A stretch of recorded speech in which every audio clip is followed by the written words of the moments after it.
Straight answer I'm expecting for మీ.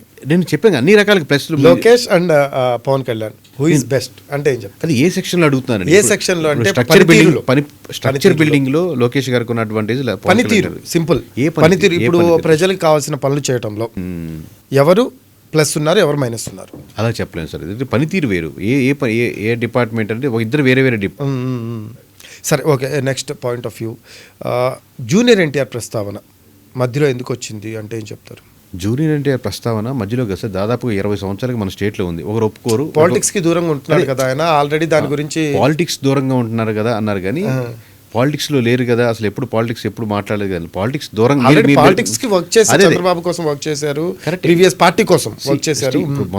మొత్తం state అంతా discuss చేసుకునే ఒక టాపిక్ లో ఒక 25% ఈ వెయిటేజ్ ఇచ్చేస్తాను. వీడియోస్ నేను నిన్న కూడా మనం చూపించారు. మనం అనింది ఏంటి, 7% ఆఫ్ టీడీపీ వ్యక్తులు, టీడీపీకి లాస్ట్ టైం ఓటేసిన వాళ్ళలో 7% జూనియర్ ఎన్టీఆర్కి కూడా ఉన్నారని అనుకోండి. మిగతా 93% గురించి మర్చిపోయారు. దాంట్లో లోకేష్కి ఎంత ఉంది, పవన్ కళ్యాణ్కి ఎంత ఉన్నది, పురంధేశ్వర్ ఎంత ఉన్నారు, భువనేశ్వర్ గారు ఉన్నారు, అంత ఉన్నారు.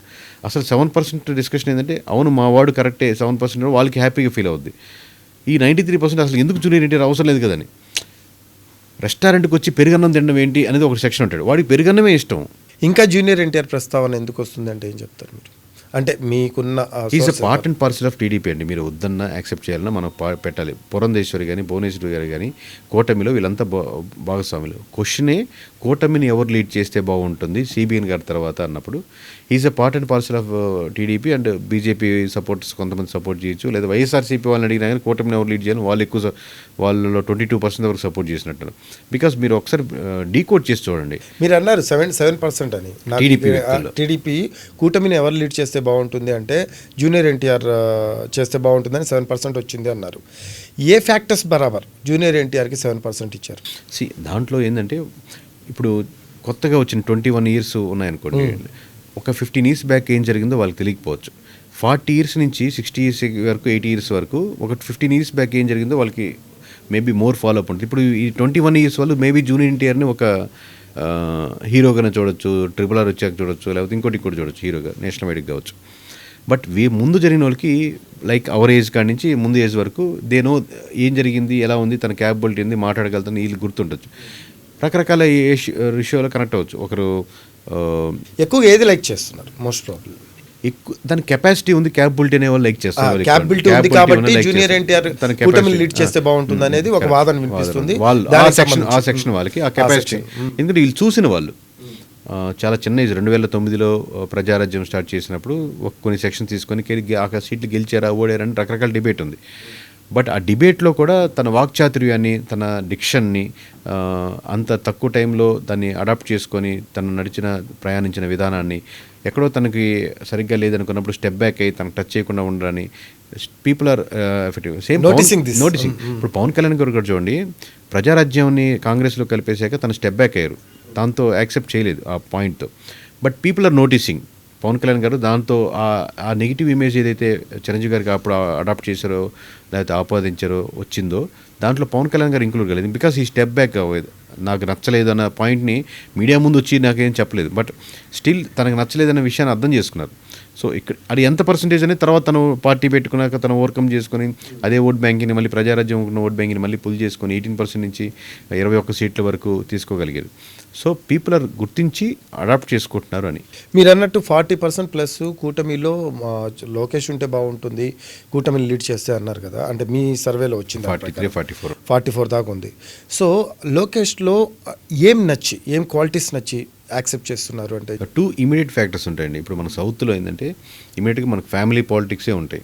సో ఇమీడియట్గా డిసెండెంట్ ఇప్పుడు మనకు రాజీవ్ గాంధీకి ఎలా వచ్చిందో ఇమీడియట్గా ఇందిరాగాంధీ గారి తర్వాత, అప్పుడు ఇందిరాగాంధీ తర్వాత రాజీవ్ గాంధీ గారికి ఇంట్రెస్ట్ ఉందా, క్యాపబుల్లా లేదా అనేది ప్రజలకు అవుతుంది. కానీ ఇమీడియట్గా తన కొడుకే లీడ్ చేసుకోవాలి కదా. రాజశేఖర రెడ్డి గారి ఇమేజ్లో తర్వాత వెంటనే జగన్మోహన్ రెడ్డి గారికి ఇమేజ్ వచ్చినట్టు 50% ఆఫ్ 44% ఏదైతే ఉందో ఇమీడియట్ క్రెడిబిలిటీ ఆఫ్ సిబిఎన్ గారిది ట్రావెల్ అయిపోద్ది. ఎందుకంటే డిసెండెంట్గా నెక్స్ట్ పార్టీ లీడ్ చేస్తుంది, ఇమీడియట్గా జరిగేది.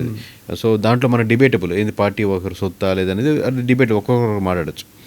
Next percentage he have some travel 10-15 ఏళ్ళుగా ఒక ట్రావెల్ చూపించారు.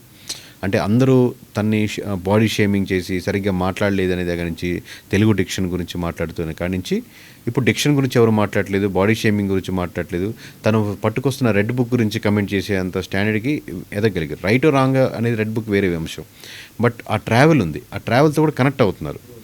సో అంటే తప్పుల్లో నుంచి నేర్చుకున్న దాన్ని చాలా మంది అపోజిషన్, మీరు ఎంత అపోజిషన్ ఉంది, మీరు ట్రావెల్ అవుతున్నారు, ఇబ్బందులు పడుతున్నారు, జాబ్ లేదు, డబ్బులు లేవు, ఫ్రెండ్స్ దూరం అయిపోయారు, బిజినెస్ లాస్లో ఉంది, అప్పుడు మీ థాట్ ప్రాసెస్ ఎలా ఉంది, అప్పుడు మీ ఆలోచన ఎలా ఉంది, అప్పుడు స్ట్రాంగ్గా ఉన్నారు, అప్పుడు క్యారెక్టర్ ఎవాల్వ్ అవుతుంది, అన్నీ బాగున్నాయి, ఎవాల్వ్ ఉన్నాయి. సో ఆయనలో చాలా మందికి అది నచ్చుతుంది. అపోజిషన్ ట్రావెల్ నచ్చింది. ఆ ట్రావెల్ ఏదో ఒక రోజు ఇన్సిడెంట్ కదా, మొత్తం ఒక పరిపూర్ణమైన వ్యక్తిగా కన్వర్ట్ అయ్యేదానికి ఒక సమ్ టైం తీసుకుంటుంది.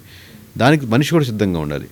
సో పడి లేచింది చాలా మంది ఎవరైనా సైకాలజీ ఇష్టపడతారు. లోకేష్ పరంగా ఇక కమింగ్ టు పవన్ కళ్యాణ్ అండి, పవన్ కళ్యాణ్లో బాగా నచ్చుతున్న ఫ్యాక్టర్స్ ఏంటి? కూటమిని లీడ్ చేయాలి పవన్ కళ్యాణ్ అంటే యాక్చువల్లీ ఇక్కడ పవన్ కళ్యాణ్ గారి కంటే నాకు నెంబర్ అటు ఇటుగా 39-40% అరౌండ్. అంటే it's not a simple number అండి. నేను టీడీపీ చెప్తాను, నేను కూటమిది కాదు, జనసేన. ఇప్పుడు దీంట్లో డివైడ్ చేసి చెప్తున్నాను, కూటమిని ఎవరు లీడ్ చేయాలి అన్న దాంట్లో టీడీపీ వాళ్ళు 44% లోకేష్ గారికి వస్తే 39-40 సబ్జెక్ట్ కరెక్షన్ 1% అటు ఇటు చెప్తున్నాను.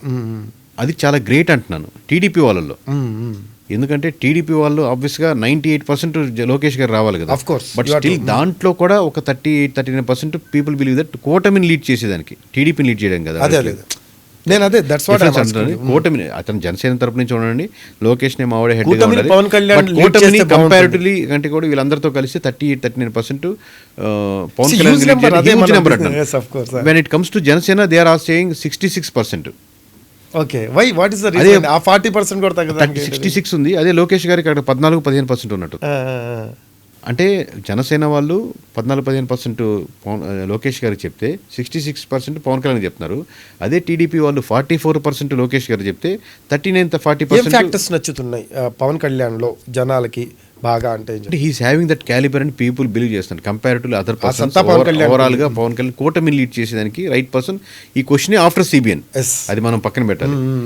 సో ఈ క్వశ్చన్ లో ఉన్న అన్ని సినారీస్ లో అంటే చంద్రబాబు తర్వాతే లోకేష్ అయినా పవన్ కళ్యాణ్ అయినా junior NTR. So as per you 44% Lokesh కి, చంద్రబాబు తర్వాత ఇదే యాజ్ పర్ 7 జూనియర్ ఎన్టీఆర్ కి, చంద్రబాబు తర్వాత వీళ్ళందరూ. పవన్ కళ్యాణ్ 39 జూనియర్ చంద్రబాబు తర్వాత. కూటమి లీడ్ చేసేది ఎవరు రైట్ పర్సన్ అంటే చంద్రబాబు ఉంటే అది ఇంకా అది పనికిరాదు, వ్యాలిడ్ కాదు.